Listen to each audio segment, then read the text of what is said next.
People want their subjective preferences to be the objective reality. You can't handle the truth.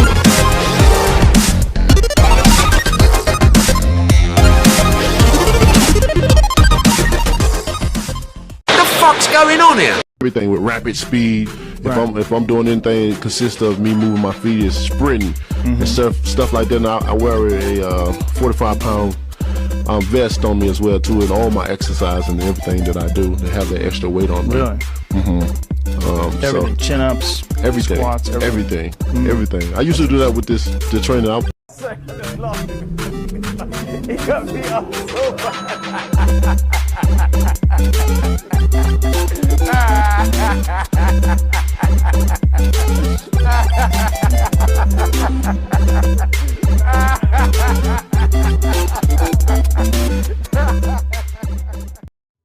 Welcome back to Keep It Real Boxing. You are listening to Cypher Box, and let's get into it. So, apparently, the reason Deontay Wilder lost his fight against Tyson Fury and his belt on Saturday night was because of the 40-pound suit that he was wearing. And I don't mean that in pounds as in money. I mean that in pounds as in weight. Listen, this is Keep It Real Boxing, yeah? Alright? And yeah, despite what people accuse me of and all that sort of stuff, as you do, you know, fanboys will always accuse you of being a hater and all this sort of stuff and bias and all that when you're talking about their favourite fighters. But I have always said, yeah, through the whole AJ Wilder saga thing, you know, with all the money, the purse splits and stuff like that I've talked about in the past. Right? And by the way, I still stand by all of that. Nothing's changed when it comes to any of that. But I've always said that the moment Deontay Wilder says something or does something that I feel is questionable, I'm going to call him on it. And guess what? That moment has come. Like, really? Really, Deontay? A 40-pound, you know, comic suit, whatever you want to call it, you were wearing, your bat suit, caused you to lose the fight against Tyson Fury. It weighed down on your legs so much that your legs turned into jelly. Is that what you're telling me? Yeah, you saw the clip I played from Joe Rogan's podcast where he interviewed Deontay Wilder, and he clearly said that he works out with a 45-pound weight vest all the time and for everything he does. So explain to me how this suit caused you to lose the fight against Tyson Fury. Not only that, I was watching an interview on Sky Sports with Dillian Whyte. Now listen, look, Dillian Whyte, don't get me wrong, I still think Dillian Whyte's one of the biggest divas in the sport of boxing today. You know, I've called him out on his BS as well. But I have to agree with some points he was making in his interview, which was, one of them, the most important one, was that to wear a suit like that and to get it to fit you properly, you would have had to have at least 3 to 4 fittings, right? At some point, you would have said, oh my God, this suit's weighing a little bit too much and it's starting to make my legs feel a bit funny. Maybe we should change the design here. Maybe this isn't such a good idea. Look, all I have to say is that, you know what, this is getting embarrassing now for Deontay Wilder. Where is the PR team? Where is Deontay Wilder's PR team? Like, seriously, where are they? Because someone needs to be telling Deontay, hey, Deontay, don't be saying that, yeah? You're going to end up the laughing stock of the boxing world.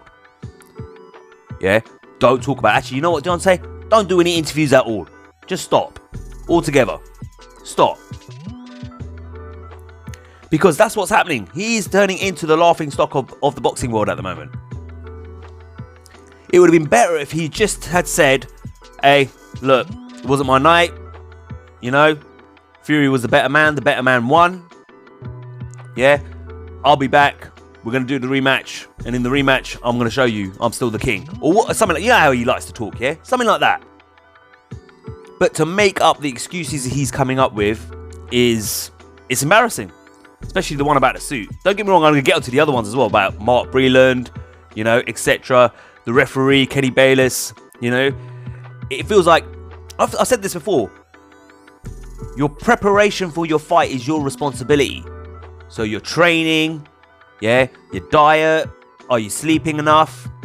You know, does your comic suit, yeah, your comic book suit fit you perfectly and it doesn't weigh too much? That is also your responsibility. It's on you. Bob Arum said it as well. Remember, he was getting interviewed the other day by Nesta Gibbs on the Boxing Voice.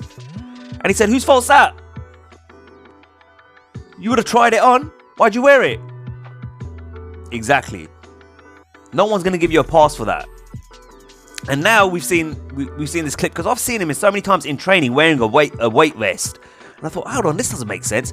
And then obviously this clip that I played you at the beginning started circulating on the internet. And there you go. There's him saying, I wear a 45-pound vest when I'm training. I wear it when I'm doing everything during training in camp, apart from probably sparring and stuff like that. But in terms of like his sprints and all that, chin-ups, push-ups, all that sort of stuff. So guess your little Batman suit excuse is not gonna work. It's not working. Deontay, stop talking, man. Just stop doing interviews, seriously, because you're starting to look bad. And another thing, he actually mentioned that the whole idea of the suit was to celebrate or help celebrate Black History Month out in America. Question for everyone. What does that suit have to do with Black History Month? What does it have to do with Black history? Can someone please explain that to me? Like, if he came out in the ring like similar to Gary Russell Jr., where he came out to like Coming to America theme. Now, I'm not saying he had to come out to something like that, but if he came out to the ring wearing a dashiki, and a traditional African dress or something like that, do you know what I mean? Something that was, describing and showing his heritage, his Black heritage, I can understand that. That makes sense, all to you, my man. Do your thing. But what did that suit that he wore on Saturday night, have to do with Black History Month? If you know the answer to that question, leave a comment. Okay, so let's move on to the next excuse. The towel incident, or as I like to call it, Towel Gate. Deontay Wilder was extremely disappointed with Mark Breland, his head coach. I think is he the head coach? I don't even know how Wilder's team works. Some people are saying that JD's is the head coach, but Mark Breland takes the helm during the fight or whatever, because JD doesn't know jack shit about boxing. He's never boxed in his life. Whatever. Anyway, he criticised him for it. He says, I understand why he did it and all that sort of stuff. But I've always left like a standing order with my team. We've talked about it over the years. Never throw the towel in. Let me go out on my shield. Now, from what I'm understanding, I'm seeing a lot of reports. I don't know if this is confirmed or these are just, people trying to sell papers and people trying to get people to watch their videos on YouTube, etc. Clickbaiting and stuff like that. But apparently he's been sacked, Mark Breland. Really, he's been sacked. He's been sacked for showing you compassion for his fighter, who he loves and he cares about. And he cares about the well-being of. And he has your interests at heart, your best interests at heart. He got sacked for that. Really? Really? And you know what? I give AJ a lot of criticism, but the one thing you have to say about AJ, he stuck with his team after he lost. He didn't blame his team. Don't get me wrong. AJ made a lot of excuses. Yeah? AJ made a lot of excuses. A lot of people want to say, I didn't make any excuses. No, he did. Yeah? Because when he sat there on that Sky Sports interview talking to that Anne, what's her name? Warhouse? Whatever her name is. He made a lot of excuses. But then he also contradicted himself in that interview as well by saying complimentary comments about Andy Ruiz as well. It was like, but he did make excuses. Okay, but at least AJ didn't turn on his team and said, why am I going to throw my team out? This is the team that I trust. This is the team that cares about me. This is the team that I've been with since day one. You know, if anything, I'll add to the team, but I'm not going to turn my back on my team. And you're going to turn your back on a guy who, all right, he may make, I criticised Mark Breland because it didn't seem like he was saying a lot in the corners in between rounds. But like I said, maybe bring someone in, keep Mark still there because he's obviously familiar with you and your habits and stuff like that to help that other person, you know, to understand you better and all that. You know what I mean? But just to kick him kick him to the side like that and kind of use him as a scapegoat, that's pretty low, if you ask me. Now, from what I understand also that Shelly Finkel and JD's, when the towel was thrown in, looked at Mark Breland and said, why'd you do that? What the hell do you mean, why'd he do that? The man was getting beaten up. He was bloodied. He was all over the place. Completely lost his bearings. He was getting smashed up in there. That's why he threw the towel in. I mean, what is wrong with, like, seriously, Shelly Finkel and JD's? Really? Like, so much for having concern for your fighter. Clearly you don't care.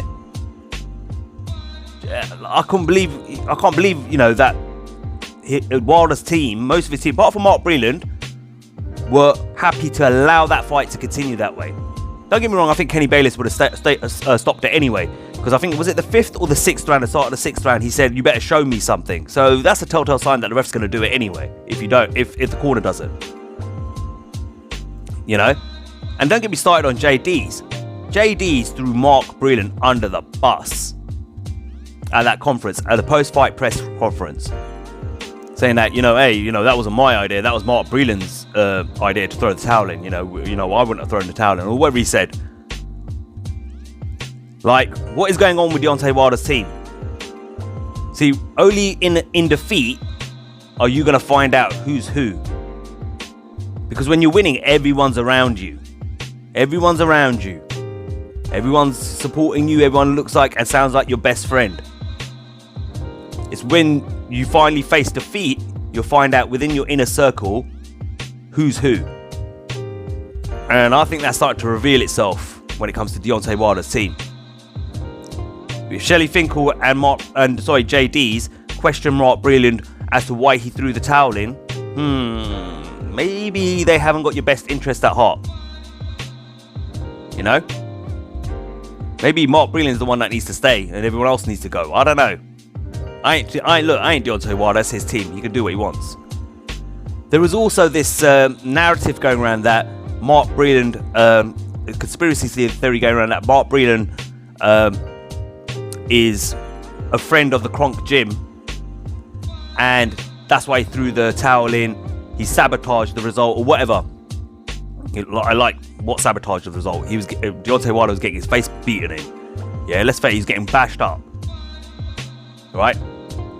But someone called in on the Boxing Voice the other day, and I'm listening a lot to the Boxing Voice at the moment because there's a lot of people calling in and there's a lot of people giving their opinion. It's quite interesting.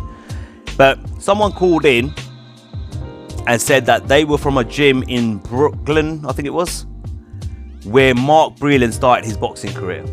So basically the narrative is that he's a Kronk fighter, Breland, and that's why he threw the towel in, because he was helping the Kronk, his old Kronk buddies out.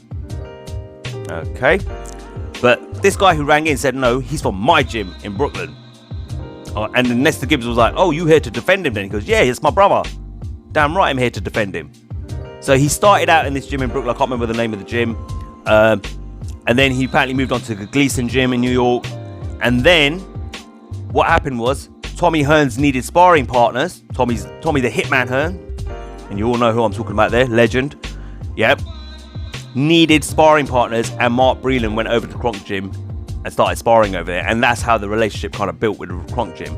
But let's put it this way, he's been in Deontay Wilder's corner for how many years? And suddenly, just like that, he's gonna say, screw my relationship with Deontay Wilder. I don't care, you know, I don't love this guy, I don't care about this guy. I'm gonna ruin this whole situation for him, and I'm gonna throw the towel in. Really? So why didn't he just throw the towel in after the first knockdown? Why didn't he throw the towel in at the 5th round, the 4th round, or the 5th round?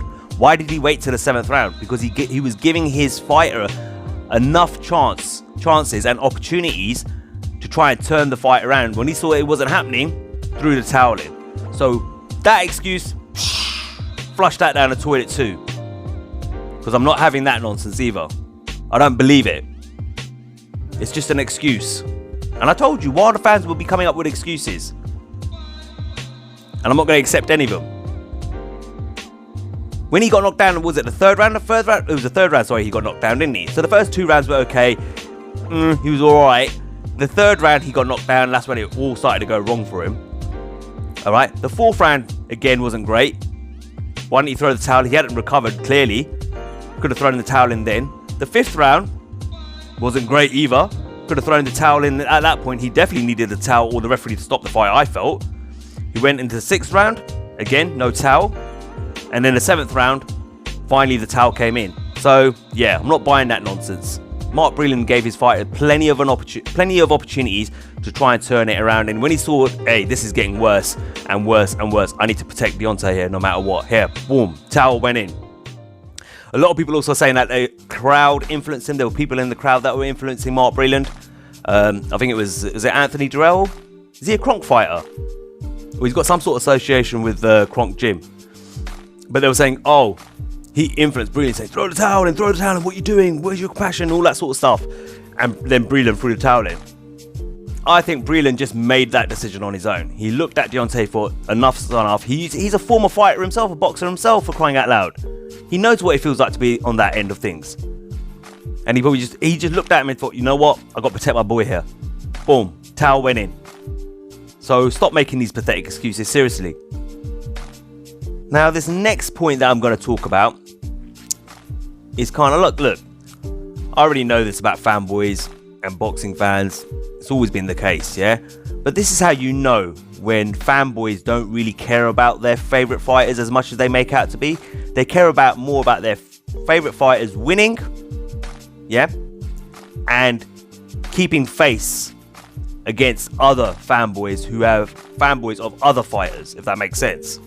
So one guy called up on a podcast I was listening the other day, and he was talking about the towel being thrown in, and he said, you know what? You know, when the towel gets thrown in, why doesn't the referee stop, look at the fighter and say, look, your team just threw the towel in, do you want to carry on? Really? Are you stupid?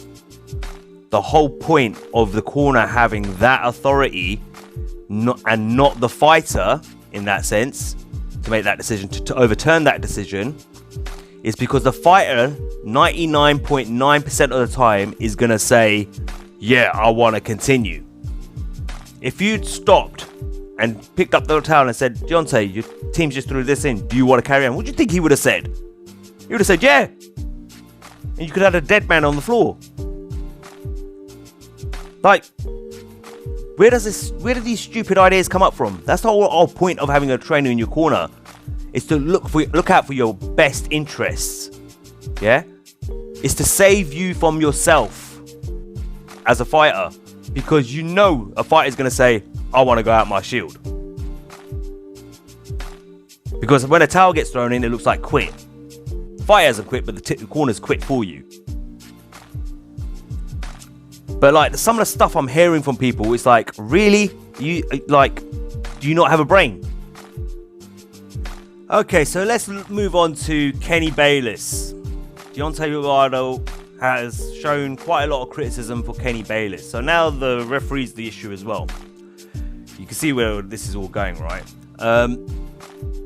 Apparently, Deontay Wilder, when he was given his instructions in the changing room, was told that if you punch Fury in the back of the head, if you know any severe rabbit punches to the back of the head, etc., or you know, I think low blows or anything like that, something like that, he said he would immediately disqualify him. I don't know if Kenny Bayless actually said that. I didn't see the video or the, you know, you usually don't hear the instructions the referee's giving anyway because the commentators are always talking over it. But apparently Wilder's issue is, he goes, well, with that first knockdown, Fury hit me in the back of the head and the referee didn't disqualify him. It's a world championship fight. And let's look at that punch first of all. Fury threw the jab, your face spinned, but when he threw the jab, the right was following not too far behind it. So he's already in midway of throwing that right hand anyway, because he's that quick. So your head turned and then he caught you in the back of the head. It wasn't deliberate. Second of all, my second point is if you go back to the first fight and the first knockdown that Deontay Wilder scored against Tyson Fury, guess what? It was a shot in the back of the head. It was a shot in the back of the head. Go watch it. And how many times have you seen Deontay Wilder do that in his own fights, in his victories, before Saturday night? Plenty of times. So stop it. Yeah, first of all, Wilder needs to stop it. Second of all, Wilder fans need to stop it as well. You're criticising, Kenny Bayless and Tyson Fury. Oh, I shot behind the back of the head. Yeah, like Wilder hasn't done that how many times in his career? It's boxing, it happens. Wilder's done it plenty of times throughout his career. He did it against Fury in the first knockdown in round 9 in the first fight. It was a back of the head shot that landed. That knocked Fury down in the end. Hello? So again, stop it. Just stop it. Because the excuses are just getting ridiculous and embarrassing now. And don't get me wrong, yeah, I understand. As boxers, when they lose, they automatically look for excuses. Not excuses, but they're looking for a reason as to why. Why did I lose? They can't process the loss. We've seen it, Manny Pacquiao versus Floyd Mayweather. Floyd Mayweather clearly beat him in that fight, but no, there was all these excuses made. My shoulder. Yeah, 2 weeks later, he was wearing diving gear and jumped in the ocean, and then when he came back out, he said apparently the salt water healed him. There you go. There's been loads of excuses over time. I have to bring that one up because that one was one of my favourites. But I think Deontay Wilder's one have now trumped all excuses I've seen in the past. People always look to make an excuse when they lose. And that's not just in boxing, that's in life. People are like that. That's how we are as human beings. Yeah? But a real person, yeah, who wants to better themselves, who wants to do better next time round, will accept responsibility themselves. Because whatever situation you found yourself in, you put yourself in that situation. And that's kind of what Deontay Wilder needs to do here. Because if he doesn't process this loss and look himself in the mirror and say, you're the reason you lost on Saturday night, he's going to struggle even worse than he did in the rematch in the third fight than he did in the second fight. And like I've said to you already when I did my Fight Night Rewind on this on Sunday, I said it to you then. I don't think much is going to change. He's still only going to have that puncher's chance. But you ain't going to do much better if you've got this attitude where you're blaming this person, blaming that person here, and not standing there and saying, actually, it's my fault. I lost because of me. Because of my bad decisions. Yeah, because I didn't prepare myself well enough, etc. Yeah, but at some point, Deontay Wilder's got someone's got to tell him that, and that's the problem. Is there anyone in this team look him in the eye and say, "You're the reason you lost, mate. No one else." And I really think there isn't anyone in his team who's going to do that. Now let's move on to the rematch. Bob Arum did an interview again with the Boxing Voice. They've been putting a lot of content out at the moment and getting a lot of people. They had not Kenny Bayless. They had Kenny Porter, Ronnie Shields, a lot of people on them. But the one that interested me the most was Bob Arum. Let's talk about rematch clause, the contract, what it says. So let's squash any rumours. Here it is. Bob Arum said that it's up to the loser. Because Max Kellerman on ESPN recently came out and said, oh, well, yeah, someone said Deontay Wilder has a right to the rematch and call the rematch. And then Max Kellerman said that, well, Tyson Fury has to accept the rematch in order for them to be a rematch. Which is completely wrong, because Bob Arum has squashed that. He said, no, it's up to the loser. In this case, it's Deontay Wilder. He has 25 days from the night of the fight to decide if he wants the rematch, the third fight, and it's completely up to him. If he doesn't want it, we move on. If he wants it, contractually, we have to give it to him. There's a lot of talk about where the fight will take place. So I think Frank Warren recently came out and said he deserves to have the fight, the rematch back home here in Manchester at Old Trafford. It's always been a dream of his. And he's trying to throw that out there. And Bob Arum has squashed that as well. That it says in the contract that there are 3 potential venues that they can use. Right? One is Las Vegas again. And Fury apparently likes Vegas a lot. The other one is LA or New York. Those are the only 3 places that it can take place in, according to the contract. If the fight was to happen in the UK, Deontay Wilder's team would have to sign off on it and agree to it in order for that to happen. I don't see that happening. I see Deontay Wilder's team keeping it firmly in America. Okay, so anyone wishing and hoping for that, Fury fans, forget it. Fury's got no say in this. It's all in Deontay Wilder's hands. He gets to choose whether he wants the rematch. If he has the rematch, they must abide to the contract. And those are the 3 venues. LA, Las Vegas, and New York. That's where they could take place according to the contract. Bob Arum has confirmed this. Bob Arum also stated that if Deontay Wilder wanted to have a couple of tune-ups and have a rematch later on with Tyson Fury, that would be possible too. And he said, of course, we would put that in writing. So Deontay Wilder could reinstate his rematch clause later on down the line should he wish to. So he's confirmed that too. So do I think Wilder wants the rematch? Now, he's also said, Bob Arum, funny enough, before I move on, he also said that, of course, they have to make it official and contact us and tell us that they want the rematch. So Deontay Wilder's talking about he wants the rematch in the media, but it feels like no one's actually approached Bob Arum just yet, or Top Rank, or Team Fury, and said officially, hey, we want the rematch, and we want it next. So I don't know whether they've, Team Wilder has officially done that yet. But Wilder's talking about a rematch, so it's most likely going to happen. Does the rematch happen though? Yeah, I think it does. I think Wilder has no choice but to take the rematch. Part of me, because obviously of the excuses he has now given. Is that he's blamed it on the suit, he's blamed it on the referee, he's blamed it on his trainer who threw the towel in. So that means the suit won't be there, that problem won't be there in the next fight. The referee probably won't be Kenny Bayless for the next fight, and Mark Breland won't be in his corner. So now all the 3 major excuses are out of the way and no longer as part of his team or part of the setup. That basically means, Deontay Wilder should win the rematch, right? Shouldn't be any excuses this time around, right? Job will get done. Don't get me wrong, I'm not saying Wilder can't win the rematch. He's always going to have that puncher's chance. He's always going to have that one punch power. He's always going to be able to do that.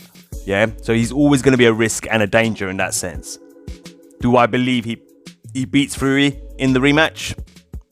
Not on what I saw on Saturday night. Not based on what I saw on Saturday night. I don't see it. And the mindset as well.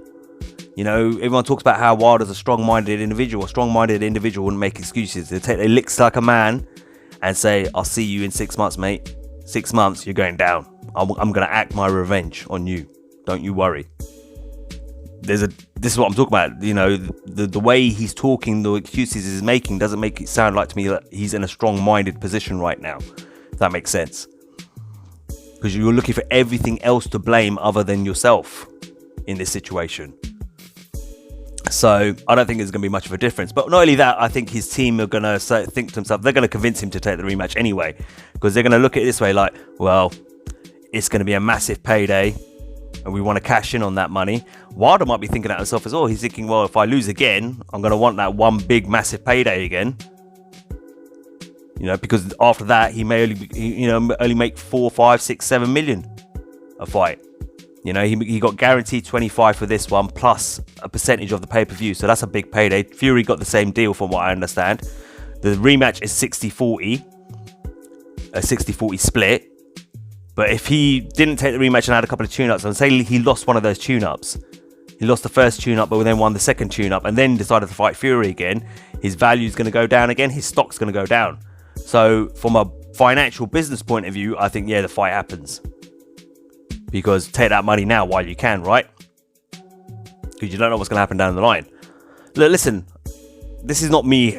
Again, I know I'm going to upset Wilder fans, but it's like I've upset AJ fans and Canelo fans and Triple G fans and Lomachenko fans over the years. Yeah, I've upset all sets of fanboys over the years. All right, but end of the day, this ain't me hating on Deontay Wilder. This is not that. This is me just keeping it real with you, giving you my opinion on what I'm hearing and how it sounds to me. So I don't know whether Wilder's just thinking, hey, I want to cash. Wilder's probably thinking, he's probably thinking, yeah, I'm going to win this time. Because, I've got rid of these problems. These were the issues, He doesn't want to blame himself. He's blaming other people. Fine, whatever. But his team's probably thinking, hey, man, look, we might want to cash in on this one. Because not be funny, JD's and Shelley Finkel, questioning Mark Breland, why'd you stop the fight? Kind of tells you how they're going to be thinking. If they're still part of his team, which of course they will be, by the sounds of things. So yeah, I think the rematch happens. But do I think right now, based on what I saw on Saturday night, it's going to be any different? Maybe, probably not. But like I said, Wilder's always got that puncher's chance. This seems to be a bit of a topic at the moment. Maybe it's time for Deontay Wilder to come spend 2 to 4 weeks with me. Happy for Fury, but see a need for Wilder. Big George Foreman, of course, put that out on his Twitter. He tweeted out, I think today or the other day. Interesting. A lot of people are going to turn around and say, what? George Foreman, really? When you think about it, when you look at George Foreman's career, don't get me wrong, George Foreman was probably a bit of a better boxer than Deontay Wilder, but he was a power puncher. Yeah, knockout artist, power puncher. It's very similar in that sort of way to Deontay Wilder. And I was talking to a couple of friends about the whole fight with the rematch potential between Fury and Wilder, and I said that you can't really now at this point of Deontay Wilder's life and his career to teach him to box like a Tyson Fury, or the way AJ did against in his rematch against Andy Ruiz. You can't really teach him probably that, but what you probably can do is take what he does really well and amplify that. And make it better, make it stronger, and work on the basic defenses to go with it. Protect himself better, so the hands aren't down, the hands are up, and he's punching and creating that power from with his hands being up close to his chin and his face. Do you know what I mean? And defend and working on his footwork. He likes to plant his feet. Fine, that's not really going to change. He's not going to turn into Fury skipping around and stuff like that. He's not going to do that. But teaching him, when he's got those feet planted, how to position them, where to position them, how to manipulate his opponent, and positioning his opponent into where he wants them to be, and how to look for that knockout punch, and how to use that jab to lead into, all those sort of things. This is those basic little fundamentals, add them in, but then take what he already does really well and strengthen those. That's the best option for Deontay Wilder. How to utilize and use the jab more, and then work the right into it, if that makes sense. So I don't know, maybe this ain't such a crazy idea to go and work with George Foreman a little bit. Maybe he's the best man for the job. The only problem with this is what is George Foreman like as a trainer? He's not trained anyone ever before, so doesn't mean just because he was a good boxer back in his time and a former champion, a former heavyweight champion, doesn't necessarily mean he's going to be a good trainer as well. So there's a risk element there as well. So I don't know, but it might be something that Deontay Wilder wants to consider. However, I doubt he will.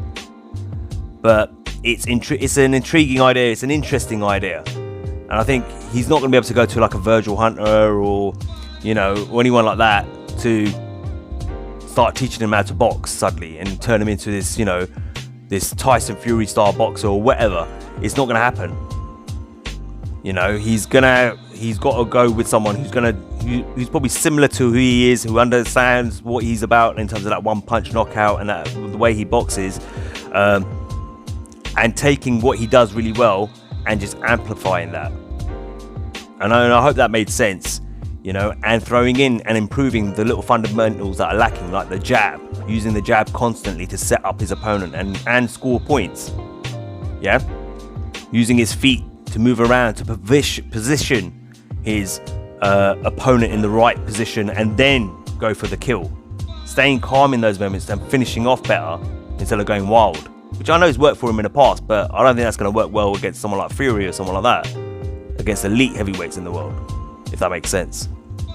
I mean, if you go back, you look at Triple G is really good at closing down the ring, and if you go and watch his fights, he takes like 1, 2, 3 steps, and then suddenly he's got his opponent up against the rope or in the corner without gassing, without using too much of his stamina, using up too much of his stamina and his endurance. Do you know what I mean? Or his energy. He conserves his energy very well when he does that.